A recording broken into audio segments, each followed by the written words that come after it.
Ma'am, kumusta na ang ekonomiya ng bansa? Kumusta na ang Pilipinas pagdating sa negosyo, sa Nako. investment? May sakit. May sakit na ang Pilipinas. Ang ekonomiya natin kasi hindi na magandang takbo niya ngayon. Nakita naman natin nung fourth quarter nung last year, no? 3% na lang yung growth ng economy natin. Samantalang ang fourth quarter normally mataas yan kasi holiday season yan eh. Normally maraming or buoyant ang economy pagka ganyang panahon dahil marami nagpa-party, marami bumibili pang regalo, ganyan kasi Christmas, ganun. So, normally active ang fourth quarter pero the fact na 3% lang yung tinaas niya, ibig sabihin medyo mahina na talaga yung mga pillars ng growth niya, no? Lalo na yung investments at saka yung government spending. So ang tumataguyod na lang talaga sa growth na yon, ang nakikita ko ay ang OFW remittances. Oo. So ibig sabihin yung business confidence index na yan, mas marami ang hindi maganda or pessimistic sa economy natin kaysa dun sa mga optimistic. Kaya ngayon naging negative 24 and supposedly that's the lowest in 25 years. Alam mo Henry, since 1985, no, 40 years ago, I've already been dealing with foreign investors at that time kasi yung trabaho ko noon, international stockbroking, no? So, magawa na ako ng mga research analysis, ganyan. So, nung time na yun, hanggang ngayon ko lang talaga na-experience sa pakikipaghalubilo ko sa mga foreign investors, no? Ngayon ko lang nakita talaga na talagang may rason sila para umiwas muna sa Pilipinas. Kasi napakaraming factors, no. Ang pinakamalaking factor na diyan yung level of corruption ngayon, napakatalamak talaga, no, tsaka widespread. From top to bottom hanggang mga barangay level. Na makakarinig ka talaga ng mga kwento mismo dun sa mga tao na talagang talamak talaga ang corruption. Ikalawa, political stability. So ngayon, imbis na kasuhin ang krisis sa langis, puro impeachment ang naririnig natin, lalo na sa Kongreso, no? So hindi nakafocus dun sa problema ng mga tao yung atensyon ng karamihan sa ating pamahalaan.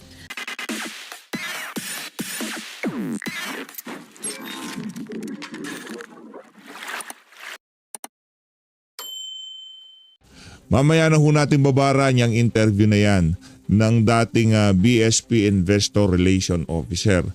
Pag-usapan ho muna natin itong naging interview nitong si former Senate President Franklin Drilon dyan sa Billionaire News Channel. Viral ho ngayon sa mundo ng social media yung pag-atras ng ibang co-authors dyan sa impeachment nitong si BP Sara. Paano tayo magbabadbat yan? Diba, paano tayo magba-bloodbath kung nag-aatrasan sila? Di pa nag-uumpisa bloodbath, tumaatras na kayo. Diba? Ano ho yan mga kababayan, para na lang ho siguro dahil wala nga naman silang boto, malamang sa malamang dyan sa House of Representatives, mahihirapan din silang kumuha ng sapat na boto para maiakyat yan sa Senado. Kaya para hindi na lang sila mapahiya, para hindi na lang mapahiya ang buong Injustice Committee, yung ginawa nilang mini trial at paninira dito kay Vice President Sara Duterte, ang exit plan nila, mag-atrasan na lang yung ibang mga co-authors dyan sa impeachment nitong si BP Sara. Politiscope, nako, atrasan na, lawmakers reportedly pulling out sa co-author Sara Duterte impeachment bid. Some lawmaker in the House of Representatives are reportedly having second thought about supporting the impeachment of Vice President Sara Duterte just days after House Justice Committee unanimously voted to find probable cause to impeach her. Yan ang problema dyan. Ano nang tokwa, pinagtulong-tulungan nyo dyan sa Injustice Committee itong si BP Sara. Ngayon, yung mga co-authors nag-aatrasan. Malamang sa malamang napaisip po sila. Malamang sa malamang yung mga constituent nila siningil sila o pinuntahan yung mga congressman at sinabihan, huwag nyo i-impeach si Sara. Alam nyo naman kung sino dapat ma-impeach. Yung nagdispalko ng daang bilyong pera ng sambayan ng Pilipino. yung nagnakaw, yung nagsilid sa maleta, yung diniliberan ng maleta, yun ang dapat ma-impeach ngayong mga panahon na to. 'Di ba? Doon pa lang mga kababayan, kahit ako kung congressman ko man kung isa man ako sa nasasakupan nung isa sa mga nag-co-authors diyan sa impeachment ni VP Sara, pupuntahan ko congressman ko. Sasabihan ko siya, congress ko. Huwag naman yung ganyan. Hindi ho sa interest ng sambayan ng hindi naman sa interest ng iyong mga constituent ang ginagawa niyo na yan. Interest yan ng Malacanang na matanggal yung si Vice President Sara Duterte. Di ba? Ngayon, atin nung abangan kung ano ang ika nga kay natnan ng pag-atras na ng ibang mga co-authors diyan sa impeachment na yan itong si VP Sara. Direkta ho tayo dito kay former Senate President Franklin Drilon. Meron akong pagkabayas itong interview niya na to, pero kahit paano makikita ho natin kung paano mag-isip ang mga dilawan, pinklawan. Kung paano yung magiging depensa ng mga gumugusto na ma-impeach VP Sara dyan sa Senado. Kaya ho natin pinapalabas to para kung sakaling marinig nyo itong mga ganitong klaseng argumento, hindi na ho kayo magulat. Kasi sigurado gagamitin niya ng mga nakaupong senador na gustong ma-impeach si VP Sara. Hindi ko kasi pwede na, wag na natin panoorin yan kasi dilawan, pinklawan yan. Hindi ko ganun yun.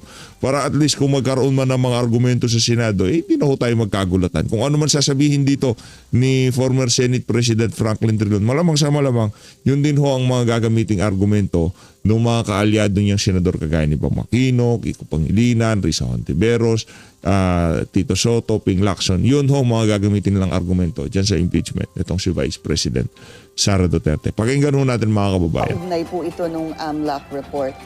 There was, I know it was Congressman Joel Chua who shut it and saw that there were no cash on hand or cash on bank. I'm not sure if one or both. Basta there were 6 years na wala daw nakasulat na cash on hand si Vice President Sara Duterte. Is that odd? Is that? Odd. Well, it is odd in the sense that the bank records are already made public. And certainly there is cash in bank at the very least. And that is an asset no matter how you argue it. And that is why you are required to report it in your statement of assets and liabilities and net worth. But 6 years of no cash on hand or cash in bank? Well, firstly, the actual records proves that is wrong. The actual record presented by the AMLC shows that there was cash. Inflows and outflows. Inflows and outflows, in fact. And to follow up on that, Senator, Attorney Poe was saying that nalagay ho kasi sa others, hindi po nalagay doon sa cash on hand or cash in bank. It was put in, I think, others or various. Is that acceptable? I haven't seen this Alem. I do not know what others. As I said, you are supposed to state your assets and your liabilities. So that's in law you give it a plain meaning. So Assets, it's assets, liabilities. Assets, liabilities, and the form required of public officials when they submit their SALN is that you point you specify what are your assets. Bank deposits are assets. No matter what you say, no matter. I think there was a Congressman Ridon, who had asked for a clarification, that might not be the right word, or the format that must be used for the SALN if there is cash, if it can actually be put in Other assets. or others or various. I think hiningi niya po yun, and I remember Congresswoman Jinky Luiser said they can, pero they have ruled on probable cause already. So, the box of BIR records. There was a box, Senator, with the ITRs or bank records of the Vice President and her husband, Attorney Mans Carpio, to which the congressmen and women decided not to open. Well, because it is only an investigation to determine whether the complaint is sufficient in substance. The matter of the ITR, or Internal Revenue Reports, in the judgment of the committee, there is already enough to establish that there is sufficiency in substance. And they didn't want to risk that anymore because the law specifies that you cannot make the income tax return public except in an executive session and In aid of legislation. in aid of legislation. So they were concerned that there could be arguments in favor of their having opened those BIR accounts. But for what? I support the theory of the committee that let it be tackled in the Senate because we do not need that for purposes of establishing substance. Probable cause. actually, Probably, establishing that it is sufficient in substance. We do not need the ITR records. But that vote had been made. 38 said, would not open it. I think 6 said, let's 6 or open 7, it. yeah. Natalo po yun. Yeah. Let's open it. But just in general terms, does the Justice Committee have the power to open that box without violating any law? Well, the law specifies that it must be opened in executive session. So they could have done that. But Was it in executive session and in aid of legislation, or in executive session? I can't recall exactly, but one thing I remember is that it must be in aid,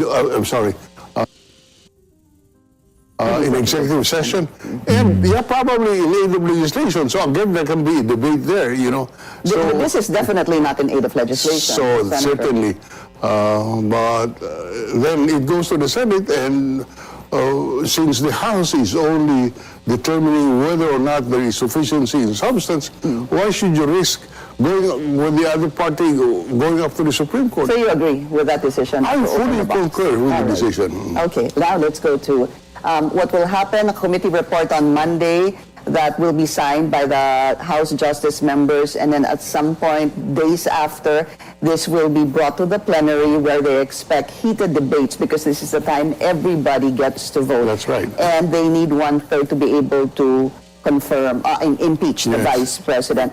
When it gets to the Senate, sabi na po ni Senate President Tito Soto, agad-agad. They will convene, sabi niya, even the day after they receive the articles of impeachment. Again, presuming that aabot po ito sa Senado. Quick question on this, sir. Did you get any clarification with the Supreme Court ruling on forthwith? Lumabas po ito very recently, April Right. 29. Ang sabi po ng Supreme Court, ang ibig sabihin po ng forthwith, within a reasonable time, which may be longer or shorter, depending on the circumstances of each case. Nobody agrees with that among the legal profession. I mean, You look, yeah.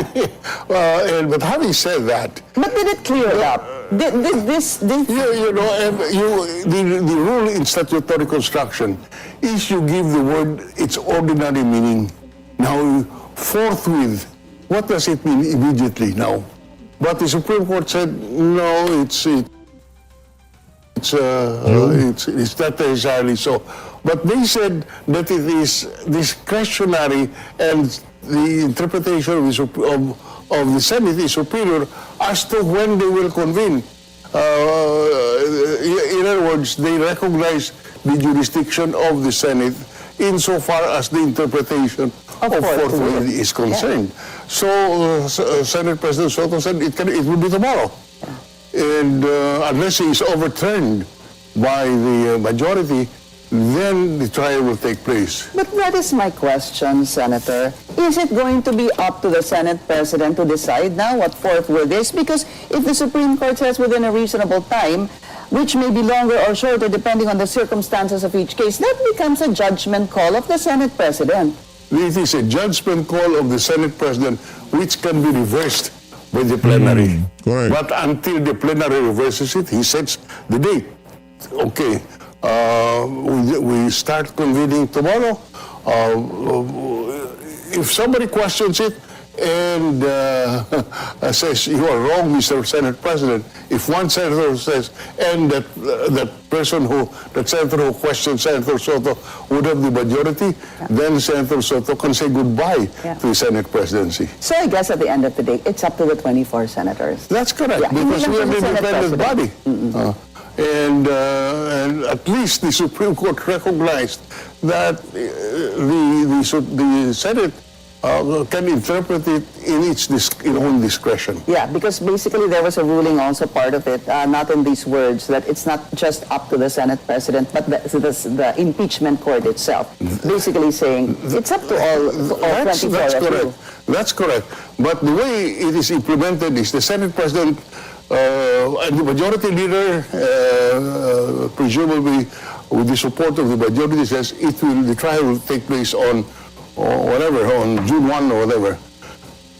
Unless the majority of the senators says, no, we will hold it in June 1 of next year. That stands. Now, if the majority of the senators says, no, it should be on June 1 next year, then that's the end of the Soto presidency. But did this decision of the Supreme Court make the meaning of forthwith more vague? Did it add more questions? Or could it have been an easier response on what forthwith means? I agree with the latter. It should have been an easier response. But as we have been taught in in college, the Constitution is what the gods of Padre Faura says it is. Yeah. So In we fact, accept it is. that. I accept that as a lawyer. All right. Do you see an impeachment trial happening as a last question, Senate President? Yes, sir. I think the Soto Senate President Soto has said it will take place, and he interpreted forthwith as immediately. Para namang, ito naman si Senator Franklin Drilon, para namang nakalusot na sa plenaryo dyan sa House of Representatives. Para namang nasagot na yung mga katanungan nitong si Congressman Egay Irice dyan sa plenaryo. No? Para namang nasagot na yung mga katanungan nitong si Kong Marcoleta. Ang dami kong magtatanong dyan. Doon sigurado magkakaalaman kung ano mangyayari dyan sa impeachment na yan. Sa Senado, oo, siguro. Pwede, magdire-diretso, mag-forfeit sila. Pero hindi rin sigurado na mai-impeach siya. Ang sigurado ho dito mga kababayan, yung mga co-authors, di umano, nag-aatrasa na. Yun pa lang ho, napakapangit ng signal nun. Napakapangit ng signal nun na ipinapakita dyan sa impeachment na yan, itong si VP Sara.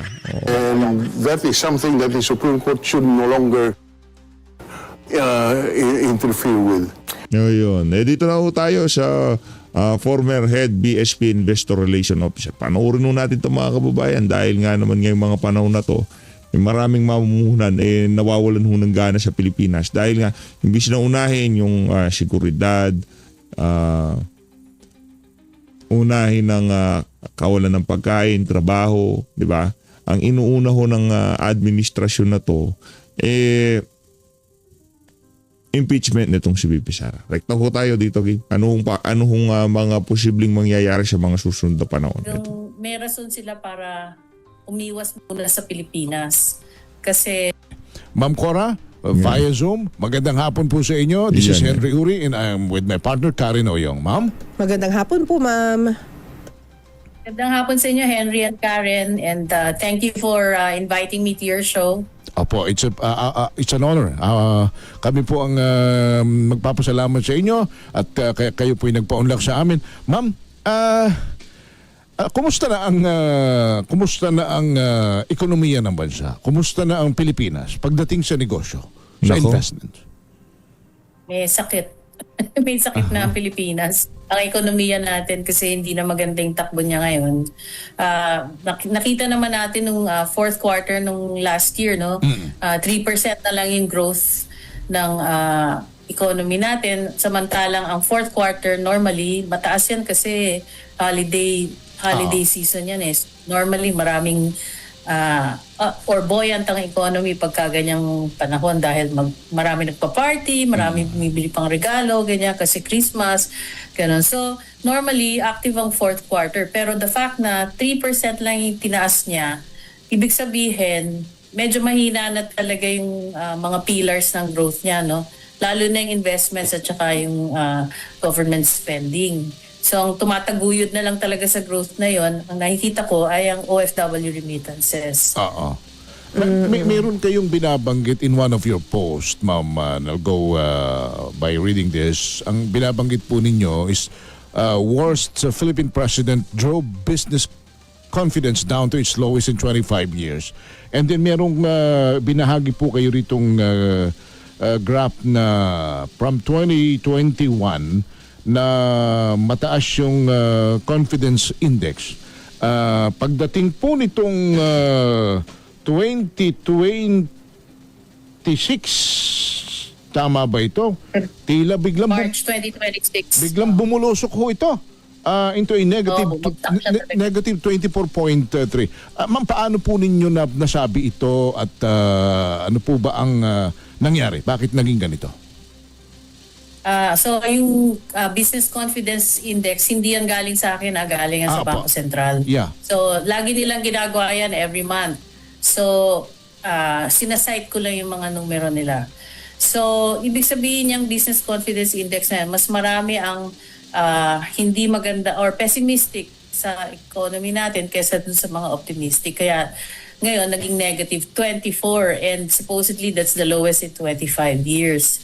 Alam mo, Henry, since 1985, no, 40 years ago, I've already been dealing with foreign investors at that time kasi yung trabaho ko noon, international stockbroking, no? So, magawa na ako ng mga research analysis, ganyan. So, nung time na yun, hanggang ngayon ko lang talaga na-experience sa pakikipaghalubilo ko sa mga foreign investors, no? Ngayon ko lang nakita talaga na talagang may rason sila para umiwas muna sa Pilipinas. Kasi napakaraming factors, no. Ang pinakamalaking factor na diyan yung level of corruption ngayon, napakatalamak talaga, no, tsaka widespread. From top to bottom hanggang mga barangay level. Na makakarinig ka talaga ng mga kwento mismo doon sa mga tao na talagang talamak talaga ang corruption. Ikalawa, political stability. So ngayon, imbis na asikasuhin ang krisis sa langis, puro impeachment ang naririnig natin, lalo na sa Kongreso, no? So hindi nakafocus dun sa problema ng mga tao yung atensyon ng karamihan sa ating pamahalaan. Kasi ikatlo, yung walang accountability, no? Kasi ang dami ng hearings na ginawa tungkol dito sa mga ghost projects. Hanggang ngayon, walang napapanagot. Ganyan. So, kung ako investor, pupunta na lang ako sa ibang bansa bago ako pumunta sa Pilipinas kasi parang ang taas ng political risk at saka economic risk dito sa bansa natin. Ikaapat, yung inflation, no? So, runaway ang inflation natin ngayon kasi hindi na control ng pamahalaan natin yung pagtaas ng presyo ng gasolina kasi kung kukumpara mo yung diesel natin kesa sa diesel sa ibang bansa, ang laki ng tinaas ng presyo dito kesa sa ibang bansa. Okay, so Opo. So, Sige, go ahead. Ma'am Cora, yung mga nabanggit yung mga factors ay within po kumbaga internal factors po dito sa Pilipinas. Yeah. Pero how about yung mga external factors? Kasi nakaka-compound din po ito, no? Katulad po ng krisis sa Middle East, may mga iba pa pong mga factors like US tariffs, yung mga ganito pong mga issues, Ma'am Cora? Kaya nga sinabi ko sa inyo, di ba, nung fourth quarter, mahina na talaga yung ekonomiya. Kung walang OFW remittances, malamang recession na tayo. Bago pa nangyari ang oil crisis yon. Kasi ang oil crisis, nangyari yan Marso na di ba? Opo. So ibig sabihin, from then hanggang February, talagang domestic factors mostly ang nag-affect. Yung sa tariffs, maliit na bagay yun kasi ang tawag dito, 2% lang naman yung nakyat ng tariffs ng Philippines from 17 to 19%. So hindi malaking bagay yon. Ang malaking bagay talaga yung corruption level na na-trigger niya yung capital flight ng mga foreign investors kasi tinitignan talaga ng mga namumuhunan, especially mga foreigners, yung good governance sa isang bansa. Opo. Kasi syempre, kung mahina yung governance, matitreten yung earnings na dapat kikitain nila eh. Or yung kikitain ng mga companies where they are investing in. Kasi lalo na sa stock market. Pagka, kagaya ngayon, manghihina ang merkado. No? Syempre, malulugi rin yung mga investors dyan. Bagsak nga yung stock market natin ngayon, di ba? Okay. So Ma'am Cora, given all these reasons po at mga factors, ano po ba dapat ang una munang tutukan ng ating pamahalaan para kahit paano po ay makabawi tayo unti-unti, makabawi po ang ating ekonomiya at maramdaman po from the grassroots or the ground level po yung kahit konting kaginhawaan po amidst all this crisis po, Ma'am Cora? Kailangan talaga ayusin nila yung fiscal management, no? Kailangan magtino talaga yung gobyerno kasi hangga't hindi nararamdaman ng masang Pilipino yung ginagastos ng gobyerno, hindi yan mag-aano sa consumer confidence, hindi yan magre-resulta sa consumer confidence. By the way, walang personalan dito. Talagang tinitingnan ko lang lahat talaga yung mga numero na nakikita ko sa mga report ng government din mismo. So anyway, so yun nga, so kung gusto nilang kasi ang mga pillars of growth ng isang ekonomiya ay consumer spending, government spending, investments. Yung consumer spending sa atin, highly dependent yan ngayon sa OFW remittances. Yun yung external factor na nag-feed mostly sa household spending kasi they're bringing in $32 billion every year. So, nako-convert yan. So, ngayon, mahina ang piso. Medyo okay yan for OFW remittances. Pero, dagdag yung higher peso sa cost of production. Diba? So, tataas din. So, it will also affect inflation. Yan. Kasi marami tayong importation. Lalo na yung bigas. Langis. Diba? Yan ang mga pinakamalalaking importations natin. So, kung mahina ang piso, tataas ang import cost natin. Okay? So, ang ngayon, kailangan magtino talaga ang gobyerno kasi yung fiscal budget natin, deficit ng 2 billion. So yung 2 utang billion, natin grabe. ngayon is 18 trillion pesos, no?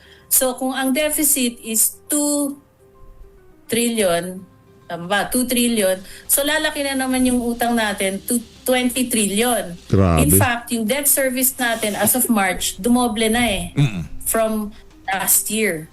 So, ang ayaw natin mangyari dyan yung lahat ng tax natin napupunta na lang sa pagbayad ng utang. Kagaya nangyari nung 80s, di ba? Yeah. Nagkaroon tayo ng debt crisis. So, yung mga kinikita na ng mga FWs, lahat napupunta lang sa pagbayad ng utang ng Pilipinas. So, ayaw mo balik sa ganong panahon kasi napakahirap talagang. Naramdaman ko kasi henerasyon namin yun naramdaman namin yung hirap nung nagkaroon ng debt crisis and it took 20 years to get out of the IMF program. Ma'am, let's talk about accountability. Ang sentro ng pinag-uusapang kinakailangang may managot ay itong flood control anomaly. Billion of pesos ang napunta sa korupsyon. But the President, he himself said, mahiya naman kayo, nagsagawa ng mga series of investigations, may umabot sa Blue Ribbon, nahinto, may mga pangilang-ilang sundot sa Kongreso, may mga kinasuhan, pero yung isang talagang makapagtuturo kung sino ang magkakasabat at sino ang mastermind nito, walang iba kundi si Saldico, ay nasa labas pa ng bansa at hindi pa na papauwi at balita nga ay lumipat pa nga ng France to seek an asylum. Ito ho ba'y talagang hindi mapipigil ang tune-out factor na yung mga investor dito ay umalis at yung mga papasok pa ay umayaw na because of this kawalang resulta na mapanagot yung mga dapat managot. Yes, kasi pag walang accountability, lumalala ang problema. Kaya nga naging widespread, di ba? From top to bottom, pati sa barangay level. Di ba, si Mayor Magalong nun, he was already talking about 30-30-30 or 7-7-7 schemes, no? Na nahihinabang from Congress to the local government, no? Tapos ang natitira sa tao or sa mga beneficiaries, kundi 30%, basta hindi na yung kabuuan talaga itong mga ayuda na to, no? So napaka-massive nung leakage sa system. So pag ganyan, syempre it will affect business confidence kasi pati sila like for instance, lagi kong sinasabi yung nangyari sa Francisco Motors. They were going to invest $1 billion in the Philippines and this is a local company. Pero umatras sila. Bakit? Kasi ang tagal nung processing, no, ng permits, ganyan. So, pumunta na lang sa China. So, sinong nabigyan ng trabaho? Yung mga incheck, hindi yung mga Pilipino. Ganon type. Pero yung mga pronouncement ng Pangulo, yung ginagawa ng Kongreso, yun ho, sa tingin ninyo, hindi yun pumapatok, hindi yung the investor are not buying that actions of the government? Kasi nga yung numbers are telling the story, no? Yung economic numbers. So if household spending only grows by so much, ibig sabihin nun, yung mga bibili sa malls, no, sa mga stores, sa mga ganyan, bababa ang sales nila. So pag bumaba ang sales nila, tapos tumataas ang cost of production, 'di ba? So ibig sabihin yung profitability nila lumiliit. So pag gano'n yung profitability mo, kasi ang mga investors, isa lang naman ang ambisyon niyan kumita. 'Di ba? Ngayon, kung hindi sila kikita dito sa Pilipinas, pupunta yan sa ibang bansa. Bakit sila magpapakanda hirap dito kung hindi naman sila kikita? Yung buwis nila na nakawin pa. Tama po ba? Maraming ganun, di ba? Ngayon, nararamdaman niya ng mga tao ngayon na parang, bakit anong ginagawa sa buwis ko? Kasi parang wala ako nakikita malalaking projects ngayon So ma'am, dahil kayo may ang inyo pong expertise at background na ekonomiya at of course galing nga rin po kayo sa Bangko Sentral ng Pilipinas, naging usapin na rin po kasi yung mga free trade agreements, specifically po with the European Union. Let's just take that for example. Ang daming beses po na naudlot at ilang rounds na po ng negotiations. I think mag-commence po ulit this coming I think next month po ba yun ulit for the 6th round. Pero kasi isa pong mahalagang component din po ng FTA at mga European countries po ay gusto nila meron anti-corruption and human rights component po ito na nakikita na sumusunod po tayo, tumatalima po tayo dito. So do you think in this case, ready na po ba tayo for these components po? Dahil for some investors or siguro most of the investors, mahalaga po sa kanila to. So that baka hindi lang po galing sa European Union, baka sa iba pong mga bansa pa, mga potential investors, kasi they want to feel, nakausap po namin personally po si EU Ambassador to the Philippines, si Massimo Santoro. Sabi niya na European investors would like to feel safe not just for 1 year, 2 years, but for the longest period, like more than that, 50 years at the most, sabi nga niya pong ganon. So what is your comment about this, Ma'am Cora? Actually, talagang binabantayan na ngayon ng mga investors talaga. At saka yan, mga trade partners natin, ang governance. So kaya, in fact, ang mga companies ngayon, mga publicly listed companies, kailangan silang magbigay ng sustainability report. Yung sustainability report na yan contains yung performance nila when it comes to governance, when it comes to the environment and social matters, no? And so, labor practices din pala, Ma'am Cora. Tinitignan din nila yan kung paano pinapatakbo ang ating ekonomiya at ang ating pamahalaan. So kung nakikita nila na hindi maganda ang takbo, pahihirapan nila tayo ng pahihirapan. So kaya sabi mo hanggang ngayon walang nangyayari kasi nakikita nila na wala rin nangyayari pagdating sa good governance. So as far as the policy sa investment, sa pagninegosyo, sa pag-akit ng mga investor is concerned. Wala ho bang nakikitang kumbaga palatable o yung attract, somehow na ma-attract yung mga negosyante na pumunta rito kaysa ayaw ko naman sabihin magtiyaga, kundi maski pa paano mag-invest pa rin sapagkat masisipag naman ng mga Pinoy, resilient, maraming maayos naman maski pa paano ang Pilipinas. Pero, I-add ko lang din, partner, na mga investors, nakikita rin nila sa Pilipinas na very young yung ating working population. Mga bata, mga early 20s, so a strong young workforce, Yeah. and magaling po mag-English din, so walang language barrier. So yung polisiya ho, let's deal about policy. Anong polisiya ang dapat sa lalong madaling panahon ay ayusin ng gobyernong ito? Otherwise, baka in 5 to 10 years baka puro OFW na lang talaga at papaano kung may mga krisis sa Middle East, may mga ibang mga geopolitical issues, nagkakaroon ng digmaan sa iba-ibang mga bansa, pag naapektuhan ng mga OFW, delikado tayo, Ma'am Cora. Actually, nakakalungkot talaga kasi as you said, yung demographics natin, bata. Tapos, so they're entering the productive stage kasi ang average age ngayon ng Philippines is 27 years old. So, entering the productive stage. Pero, hindi lang naman labor ang component ng isang company, di ba? Ang isa pang pinakamalaki is raw materials. Tapos, electricity, ganyan.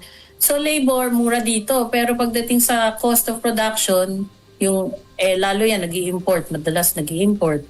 Tapos ang gasolina dito mas mahal kaysa sa ibang bansa.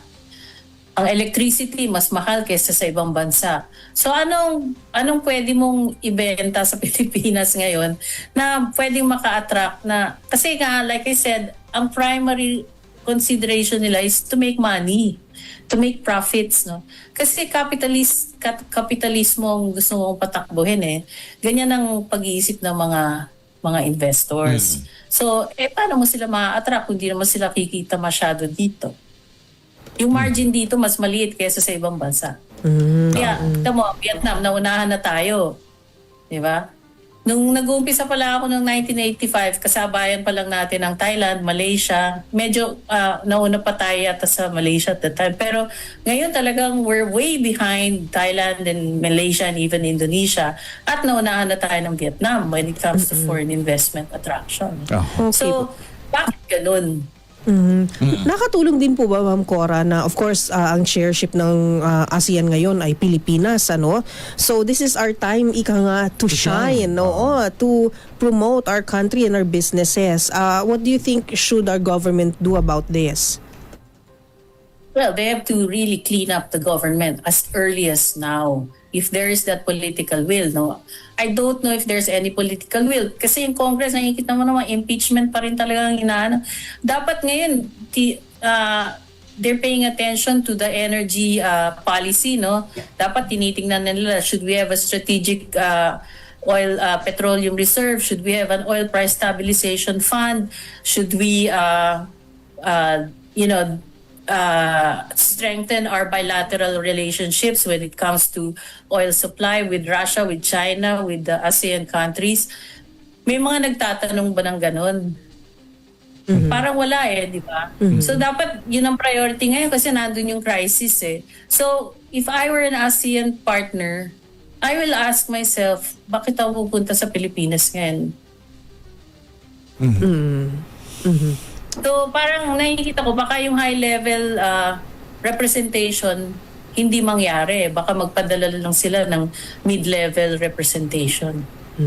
Pero itong lahat ng ito, Ma'am, the buck stops at the door of the palace. Of course, the president, may ba? Baka naman naib itong aking uri ng pagtatanong, masyado akong naib. Pero diretsahan. Ang mga investor ba sa nakikita ninyo, may malaking problema sila sa presidenteng nakaupo? Nako, yan na.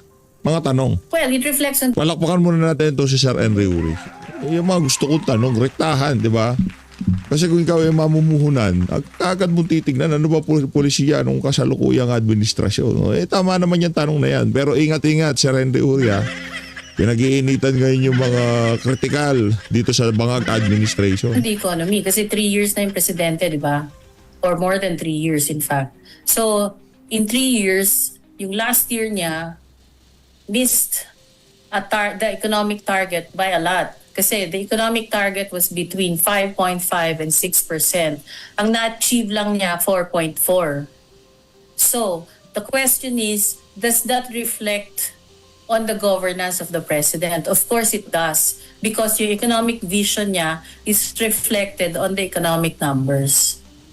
So, the question now is, can he produce higher growth in the next 2 years, in his next 2 remaining years?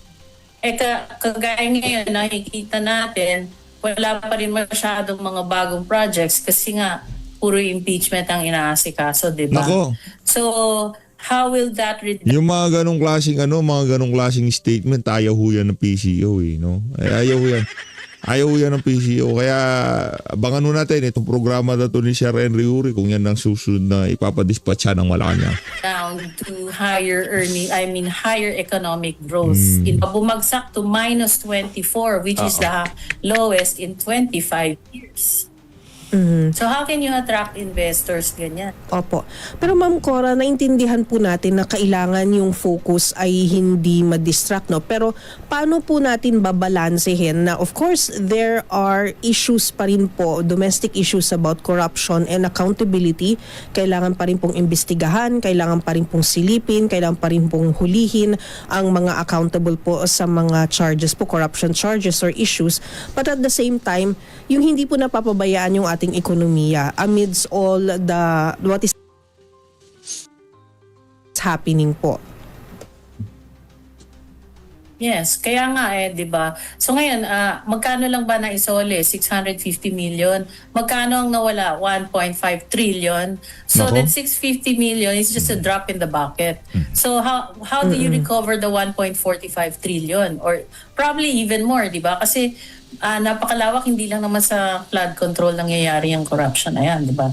So, it's high time that they return the money. But how do they return the money? Baka na-launder na. Di ba? Marami na dyan na-launder na. Binili ng kotse, binili ng lote, linabas sa ibang bangko sa labas ng bansa, ganyan. So, kasi wala nang freeze orders. Ngayon nga lang nag-freeze order kay Martin Romualdez, di ba? So, bakit yung iba wala pa? Ilan ba yung napangalanan ng mga Marines? Ilan yung mga nasa Kongreso doon? Ilan yung nasa Senado? Bakit si Martin Romualdez lang ang naka-freeze order? And then, ito yun nga ho ang malungkot. Ano ho, ang pinuntahan ng ng Department of Justice na sabi ay nahuli na. Di malaman ko na aresto ko. Yeah. Ang sabi nahuli na aresto. Yeah. Can you hear us, ma'am? Yeah, I can hear now. Yeah, ang binabanggit ko po yung napakalungkot na nangyaring sinabing nahuli na aresto na si Saldico sapagkat si Saldico napaka-importanting tao nito para sa isang accountability na ating pinag-uusapan. Kanya lang, partner, Ma'am Cora, pinuntahan mismo ng DOJ pero masakit, wala roon, naka-zek out na. Kumukuha na raw ng asylum ngayon, nag-a-apply ng asylum ngayon sa France. So pagka ho ganyan yung sinasabi nating napakalaking hinihingi ng mga investor na magkaroon kayo ng accountability, you think may highly achievable pa ba ho ito? O baka para na lang tayong sa Tagalog, para tayong namamana ng tungaw sa madaling araw. Ma'am Cora. Yun nga, dyan nga nakikita yung political will, di ba? Kung talagang desidido ka talaga na panagutin mo lahat ng mga kawatan, gagawan mo paraan yan. Kailan ba na si Presidente, di ba, July. July, sabi niya, mahiya naman kayo. Tapos pinaumpisahan na niya yung investigasyon. Una sa Congress, tapos sa Senate, tapos sa ICI. ICI. Anong nangyari sa mga investigasyon na yun? Wala. Hanggang ngayon, naghihintay tayo ng resulta. Hindi pa rin napipirmahan sa Senate Blue Ribbon yung kanilang report. Diba? So parang ang laking aksaya, apart from the stolen money, pati yung wastage sa mga investigations, sa hearings and all that, sobrang leakage yan sa ating economy. So that's why I'm saying, you know, the lost money is more than 1.45 trillion. Ay, nako. Anyway, but let's Ngayon na nga mga kababayan, dito na una tatapusin ang ating video na to. Ang bottom line ho dito talagang kailangan ho merong makitang mapanagot dito sa napakalaking kakurakutan na nangyari na to sa ating bansa. Kasi pagka nagkataon, lumipas lang ho ito, talagang wala hong mga mamumuhunan na mag-i-interest na pumunta sa ating bansa.